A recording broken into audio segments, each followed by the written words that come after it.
Appearances in SOLIDWORKS got a massive overhaul for 2026 and now feature DSPBR support. The entire library has been updated and is still just as easy as a drag and drop. Once applied though, you'll find significant improvements in the way the appearances look, as it now takes advantage of lighting with tools like normal maps to get a much more realistic result. Appearances are customizable of course, and we can add something like a roughness map to control the appearance even further.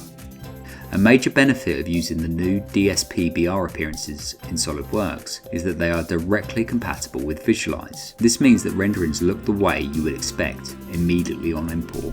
Better yet, renderings can be created directly within SOLIDWORKS.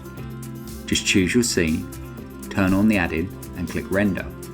One-click renderings in SOLIDWORKS are now a reality, and they look fantastic with native DSPBR appearances.